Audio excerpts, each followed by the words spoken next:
ഇങ്ങനെ ഒരു ചൊല്ലുണ്ട്, മുള്ളിന്റെ മുട്ടിൽ മുള്ളേ മുളയ്ക്കത്തുള്ളൂ എന്നൊരു ചൊല്ലുണ്ട്. ആ ചൊല്ലിനെ കാൽവറിയിലങ്ങ് വെട്ടിക്കളഞ്ഞു.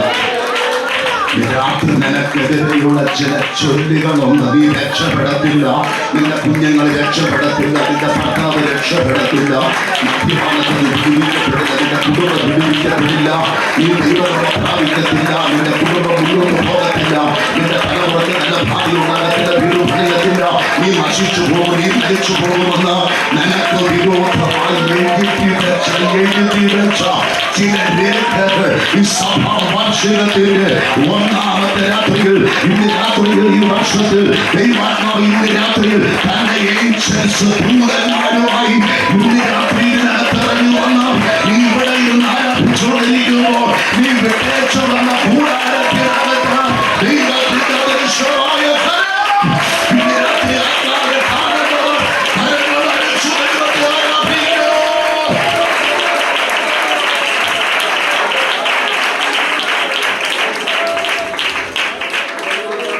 യേശുക്രിസ്തുവിന്റെ കാൽവറി മരണത്തിൽ നടന്ന 3 കാര്യങ്ങൾ, ഒരുപാട് കാര്യങ്ങളുണ്ട്. അതിൽ അപ്പോസ്തലനായ പൗലോസ് കൊലോസ്യർക്ക് എഴുതിയ 2-ാം ലേഖനത്തിന്റെ 15-ാമത്തെ വാക്യം, മുകളിലോട്ടൊക്കെ ഉണ്ട്, 15-ാമത്തെ വാക്യത്തിന്റെ 3 വരി, യേശുക്രിസ്തുവിന്റെ കാൽവറി മരണത്തിൽ എന്നാ സംഭവിച്ചത് എന്ന് ആരെങ്കിലും ചോദിച്ചാൽ പറയണം, 3 കാര്യം സംഭവിച്ചു. 1, വാഴ്ചകളെയും അധികാരങ്ങളെയും ആയുധവൃന്ദം വെപ്പിച്ചു. യേശുക്രിസ്തുവിന്റെ കാൽവറി മരണം പരാജയമല്ല, യേശുക്രിസ്തുവിന്റെ കാൽവറി മരണം നമ്മുടെ ജയമാണ്. ശത്രുവിനെ അടിച്ച് തകർത്തവന്റെ അവസാനത്ത് ഇരുക്ക് കഷ്ണം വരെ വെയ്യട കാൽവറിയിൽ എന്ന് യേശു വെപ്പിച്ചു. നിങ്ങൾക്കറിയാമോ, എന്ന് പിശാചിന് ആയുധമില്ല. പിശാചിന് ആയുധം ഉണ്ടായിരുന്നെങ്കിൽ ഇന്ന് ഞാൻ ഇവിടെ വരത്തില്ല, ബഹുമാനപ്പെട്ട സ്റ്റാൻഡിൽ പാസ്റ്ററോട് വരത്തില്ല, രവി പാസ്റ്റർ പള്ളിയൊന്നും പണിയെ കയറിയവരെ അടിച്ചേനെ. അവന്റെ കയ്യിൽ ആയുധമില്ല, ആയുധമില്ല. അതുകൊണ്ടാണ് പിശാച് സാത്താൻ ദൈവദൂതന്മാരോടുകൂടെ ചേർന്ന് ദൈവത്തിന്റെ അടുക്കൽ ചെന്നപ്പോൾ ദൈവം ചോദിച്ചു, എടാ ദുഷ്ടം സാത്താനെ, നീ എന്റെ യോബിനെ ദൃഷ്ടി വെച്ചുവോ?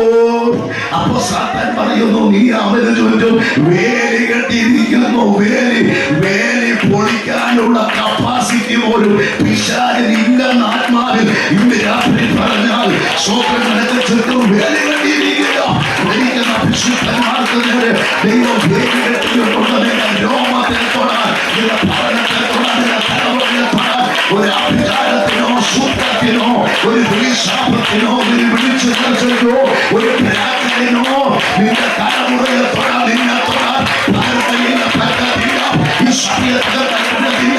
പാസ്റ്ററിനെ തൊടാൻ ഒരു അധികാരത്തിന് കഴിയില്ല. കാരണം എല്ലാം അറിയാമോ, അവന്റെ കയ്യിൽ ആയുധമില്ല. ക്രിസ്ത്യാനിക്ക് ഒരു പോരാളിയുണ്ട്, ഞങ്ങൾക്കൊരു ശത്രുവുണ്ട്.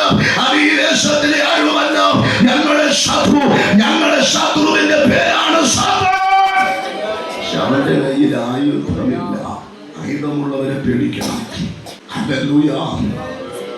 ആയുധമില്ലാത്തവർ ആയുധമുള്ളവന്റെ മുന്നിൽ കീഴടങ്ങും. പിശാച് കീഴടങ്ങി. പിശാചിന് ആയുധമില്ല. ആയുധമില്ലാത്തത് കൊണ്ട് അപ്പോസ്തലനായിരിക്കുന്ന പൗലോസ് പറഞ്ഞത്, സാത്താന്റെ തന്ത്രങ്ങളെ നിങ്ങൾ അറിയാത്തവരല്ലോ. പാസ്റ്റർ ഒരു 4 മണിക്കാണെന്ന് തോന്നുന്നു, ഞാനൊരു പ്രോഗ്രാം BBS കഴിഞ്ഞ് കുറച്ച് പ്രയോഗമൊക്കെ കഴിഞ്ഞ് വന്ന് ഇപ്പം ക്ഷീണിച്ചൊന്ന് കിടന്നു വന്ന് ഞാൻ നോക്കിയപ്പോൾ തന്നെ 6:15 മണിയായപ്പോൾ ഞാൻ നോക്കുന്നത് തന്നെ 5-6 മണിക്ക് നോക്കിയപ്പോൾ പറഞ്ഞു, പാസ്റ്റർ നെയ്യാറ്റിങ്കര ഇങ്ങനെയുള്ള ഭാഗങ്ങളൊക്കെ ബ്ലോക്ക് ഉണ്ട് എന്ന് പറഞ്ഞു. അപ്പോൾ നേരത്തെ കൂട്ടി തന്നെ പറഞ്ഞു, ബ്ലോക്കുകളുണ്ട്. നേരത്തെ കൂട്ടി തന്ത്രങ്ങൾ വരാൻ പറ്റാത്ത നിലയിലുള്ള ബ്ലോക്കുകൾ ഇവിടെ വന്നു ചേരാൻ കഴിയാത്ത. അതുകൊണ്ട് അത് ഇടാതിരുന്നെങ്കിൽ ഞാൻ നേരെ നെയ്യാറ്റിങ്കര പിടിച്ചു വന്നേനെ. അവിടെ എല്ലാം ബ്ലോക്കാണ്. പിന്നെ ഞാൻ വേറെ വഴിയിൽ കൂടെ ഇങ്ങിവിടെ വന്നു ചേരാൻ ദൈവം എനിക്ക് ഇടയാക്കി. കാരണം തന്ത്രങ്ങളെ അറിഞ്ഞു റൂട്ട് തിരിച്ചു ഓടിക്കൊണ്ടിരിക്കണം. ആയുധമില്ലാത്തവനെ അല്ല, എന്റെ അനുഭവത്തിൽ ആയുധമുള്ളവനെ നീ പേടിക്കേണ്ട, ആയുധമില്ലാത്തവനെയാണ് ശ്രദ്ധിക്കേണ്ടത്. അവൻ ഒളിച്ചിരുന്ന് നിന്നെ അടിക്കും. അവൻ തന്ത്രത്തിൽ നിന്നെ തകർത്തുകളയും. തന്ത്രത്തിലൂടെ, അതാണ് അവന്റെ തന്ത്രങ്ങൾ നിങ്ങൾ അറിയാത്തവരല്ലല്ലോ. പിശാച് തന്ത്രങ്ങൾ വരെയും, അല്ലാതെ നമ്മളെ ഒന്നും ചെയ്യാൻ പറ്റത്തില്ല. അവന്റെ തന്ത്രങ്ങളെ നീ തിരിച്ചറിഞ്ഞാൽ, അതാണ് പറയുന്നത്, പാമ്പിനെ പോലെ ബുദ്ധിയും പ്രാവിനെ പോലെ നിഷ്കളങ്കതയും നിനക്കൊണ്ടെങ്കിൽ സാത്താൻ നിന്നെ ഒന്നും ചെയ്യത്തില്ല. പ്രായമുള്ള പാസ്റ്റർമാർ ഇവിടെ ഇരിക്കുമ്പോൾ എനിക്ക് ഭയങ്കര പേടിയാണ് അവരുടെ മുന്നിൽ നിൽക്കാൻ. തറ കൊല്ലം കൊണ്ട് ഈ സുവിശേഷ വേലയിൽ ധൈര്യത്തോടെ സാത്താനെയും തന്ത്രങ്ങളെയും ജയിച്ച് ഈ ആത്മീയ കളരിയിൽ നിന്ന് ശുശ്രൂഷ തികച്ചുകൊണ്ട് വാർദ്ധക്യത്തിന്റെ മുഖങ്ങളുമായിട്ടൊക്കെ ഇതിനകത്ത് ഇരിക്കുമ്പോൾ ദൈവം എത്ര നല്ലവനാണ്. ശുശ്രൂഷയുടെ കളത്തിൽ ഞങ്ങളോടുകൂടെ ഇറങ്ങി തിരിച്ച പലരും ഇന്ന് ശുശ്രൂഷയിലില്ല. ഞങ്ങളോടുകൂടെ ഇറങ്ങി തിരിച്ച് ഒരു സ്റ്റേജിലൊക്കെ പിറ്റേ ദിവസവും അതിന്റെ അടുത്ത ദിവസമൊക്കെ പ്രസംഗിച്ചു ഭാരത മണ്ണിനെ ഇളക്കി മറിച്ച പല ശക്തന്മാരിൽ നിന്ന് ശുശ്രൂഷയ്ക്കകത്തില്ലാതിരിക്കുമ്പോൾ കൃപയാൽ ഇന്ന് വരെ നിൽക്കാൻ തമ്പുരാൻ കൃപ തന്നു. അത് മാത്രമേ പറയാനുള്ളൂ. ഇന്ന് രാത്രി നീ നിന്നതല്ല, ദൈവം നിന്നെ നിർത്തിയതാണ്. നമ്മുടെ ശത്രുവിന് ശരീരമില്ലാത്തത് കൊണ്ട് അവൻ മനുഷ്യ ശരീരങ്ങളിലൂടെയാണ് മനുഷ്യനെ തകർത്തുകൊണ്ടിരിക്കുന്നത്. വേഗത്തിൽ കടന്നു വരാൻ അവസാനത്തെ മൂന്നാമത്തെ ഭാഗം എന്താണ്? പരസ്യകോലമാക്കി, പിശാചിനെ പരസ്യകോലമാക്കി. 3 കാര്യങ്ങൾ. ഒന്ന്, വാഴ്ചകളെയും അധികാരങ്ങളെ ആയുധവർഗം വെപ്പിച്ചു. പിശാചിന്റെ കയ്യിൽ നിന്ന് ആയുധമില്ല. രണ്ടാമത്തത്, ജയോത്സവം കൊണ്ടാടി. ഒരു ദൈവമൈവനെ യേശുവിനെ സ്വീകരിക്കുമ്പോൾ അന്ന് മുതൽ അവന് ലഭ്യമാകുന്നതാണ് ജയ ഉത്സവം. നീതിമാന്മാരുടെ കൂടാരങ്ങളിൽ ജയത്തിന്റെയും ഉല്ലാസത്തിന്റെയും ഘോഷം അവന്റെ വീട്ടിലെത്തുകൊണ്ട്. ഇവിടെ നിന്ന് കൈയടിക്കുന്ന ചിലർ ആരാധിക്കുന്നത് കണ്ടില്ലേ? അവരൊക്കെ ഈ ജയം കൊണ്ടാടിയ ആൾക്കാരാണ്. അവർക്ക് ആ രീതിയിലുള്ള മെസ്സേജ് കിട്ടിയാൽ അവർക്ക് ഇരിക്കാൻ പറ്റത്തില്ല. അവരെണീറ്റ് ചാടിക്കളയും.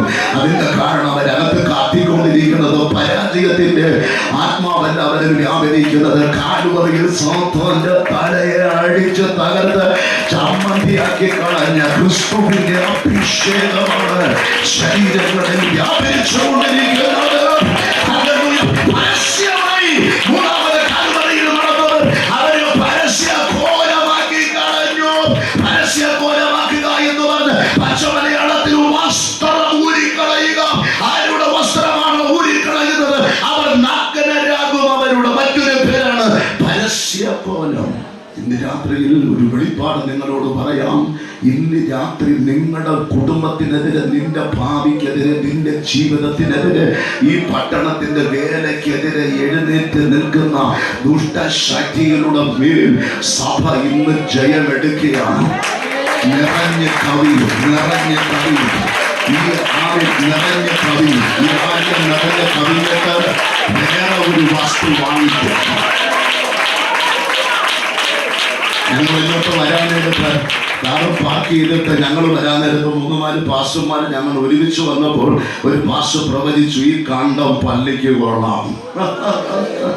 അതൊക്കെ പ്രവചന ദൂതായിരിക്കട്ടെ, ഇത് ഇവിടെ ഒന്ന് മാറും. ഹല്ലേലൂയ. 400-നകത്ത് വിശ്വാസികൾ ഒരു വലിയ ഹോള് ഞങ്ങൾക്കുണ്ട്. നിറഞ്ഞ് ജനം ഇരിപ്പുണ്ട്. ഞാനും പ്രതീക്ഷിച്ചു, ഞാൻ പ്രതീക്ഷിച്ചില്ല ഇത്രയും ജനം വരുമെന്നോ ഇങ്ങനെയൊക്കെ ആകുമെന്നോ. അവിടെ വർക്ക് തുടങ്ങിയപ്പോൾ ഞാനും അറിഞ്ഞില്ല ഇതുപോലെയൊക്കെ വലിയ സീലിംഗ് ഒക്കെ ലക്ഷങ്ങൾ വാരി എറിഞ്ഞ് എല്ലാ ടിവിയൊക്കെ ഒരുപാട് ഫിറ്റ് ചെയ്ത് ഭയങ്കര സംഭവങ്ങൾ. പാസ്റ്റർമാർ വന്നു പ്രവചിക്കാൻ തുടങ്ങി, ഇതല്ല നിങ്ങളുടെ ചർച്ച എന്നത്. ഈ സീരിയൽ ചെയ്യാൻ ഇത്രയും കാര്യങ്ങൾ കൊണ്ടുവന്ന് ക്രമീകരിക്കാൻ പറ്റത് രവി പാസ്റ്ററോട് ചോദിച്ചാൽ അതിന്റെ കാര്യങ്ങൾ പറയും. ഇതുപോലെയായിരുന്നു ഞങ്ങളുടെ ജീവിതത്തിലും. ജനം വന്ന് നിറഞ്ഞു കഴിഞ്ഞു. കാര്യങ്ങളെ ക്രമീകരിച്ചപ്പോൾ പാസ്റ്റർമാർ വന്ന് പ്രവചിക്കാൻ തുടങ്ങി. 2 ഏക്കർ സ്ഥലം ഇവിടെ നിന്ന് നിങ്ങളെ മാറ്റും. കാർ പാർക്കിംഗ് ഉള്ള സ്ഥലത്തേക്ക് നിങ്ങളെ കൊണ്ടുപോകും. ഞങ്ങൾക്ക് കാർ പാർക്കിങ്ങിന് സ്ഥലമില്ല. റോഡിൽ ഇങ്ങനെ നിരനിരയാ വണ്ടികൾ കിടക്കുന്നത്. അതുകൊണ്ട് പ്രവാചകന്മാർ ആത്മാവിൽ പ്രവചിച്ചു, ഇതല്ല ആലയം. ഇന്ന് ഞങ്ങൾ പ്രാർത്ഥിച്ചു. ഈ 1 മാസം മധ്യസ്ഥ പ്രാർത്ഥന സഭയിൽ നടന്നുകൊണ്ടിരിക്കുന്നു. മെയിൻ പ്രാർത്ഥന 2 ഏക്കർ സ്ഥലത്തിന് വേണ്ടിയാണ്. ദൈവം അനുവദിച്ചാൽ വരുന്ന ദിവസങ്ങളിൽ തന്നെ ഞങ്ങൾ അഡ്വാൻസ് ചെയ്യാൻ ദൈവത്തിന്റെ കൃപയിൽ ഞങ്ങൾ ആഗ്രഹിക്കുന്നു. ആശിക്കുന്നവന്റെ ഉറപ്പ് കാണാത്ത കാര്യങ്ങളോട് നിശ്ചയമാകുന്നു. കാണുന്നതിനെ വിശ്വസിക്കരുത്, കാണുന്നതിനെ വിശ്വസിക്കുക.